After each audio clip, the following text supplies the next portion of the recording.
Field ઉપર આવ્યા છીએ. ફિલ્ડ નાના જુંડા, તાલુકો ગરુડેશ્વર.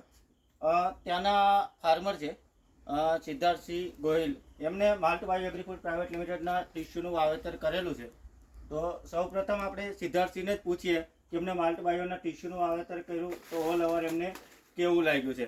સિદ્ધાર્થસિંહ, આ તમે માલ્ટ બાયો એગ્રીફૂડ પ્રાઇવેટ લિમિટેડના ટીસ્યુનું વાવેતર કરેલું છે, બરાબર છે? ક્યાંથી લાવેલા? આપણે ઝઘડિયાથી લાવેલા. ઓકે. તમે વાવેતર કર્યું, આ કયા મહિનામાં વાવેતર થયેલું છે આપણું? આપણે 7 જુલાઈ. 7 જુલાઈ. ઓકે. 7/7/2023 રોજ આ વાવેતર થયેલું છે. હવે તમે જે વાવેતર કર્યું તમને કેવું લાગે છે? ઓલ ઓવર નીંગળ કેવું લાગે છે? શું લાગે છે? સારું છે.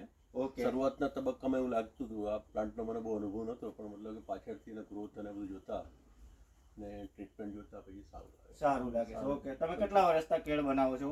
અંદાજિત 5-10 વર્ષ. 5-10 વર્ષથી. તો તમે ઓલ ઓવર જે કંપનીઓના ટિશ્યુ આવતા હતા એના કરતાં તમને કેટલું સારું લાગે છે? એમ બેટર લાગે કે એની સ્પેસિયસ બી સારી છે. ઘણા લોકો વિઝિટ કરે છે ત્યારે જોઉં છું ને એમનું કેવું છે કે ઘણું સારું છે ને આ સ્પેસ ને અંતર જે બે કાતરા વચ્ચે એના લીધે તમારું વજન ને બધું સારું રહેશે અને કેળની ગ્રોથ બી સારું રહેશે.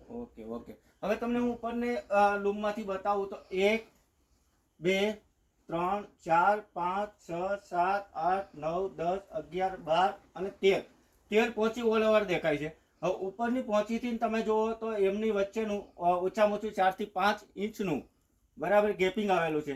તો જેટલું નીંગળનું જેટલા બે કાતરા વચ્ચેનું ગેપિંગ હશે એટલું જ એનું કેળાની લંબાઈ પણ આવશે.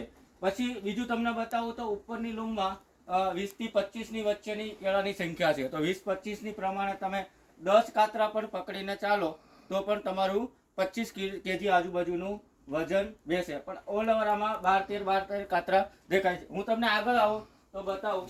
આ પ્લાન્ટ પણ તમે નીંગળ ઓલરેડી પડી ગયેલ છે એ પણ તમે જુઓ તો એનું ગેપિંગ પણ સારું છે. આ બાજુથી બતાવો, અહીંયા લાવી અને આ બતાવો અહીંયાથી. આ ગેપિંગ પણ સારું છે. 1 2 3 4 5 6 7 8 9 10 11 12 અને 13 અને 14 કાતરા ટોટલ ખુલેલ છે. પણ ઉપરના બે કાતરા વચ્ચેનું ગેપિંગ જુઓ તો પણ મસ્ત દેખાય છે. પછી એમનું થડ તમને બતાવું તો થડ પણ સારું છે. આ બીજો પ્લાન્ટ છે, એમનું નીંગળ પણ તમે જોઈ શકો છો.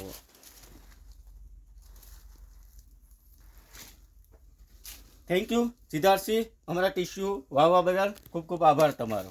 Thank you sir. Are you satisfied? સંતોષકારક. ઓકે. આપનો બી ખૂબ ખૂબ આભાર મુલાકાત લેવા બદલ.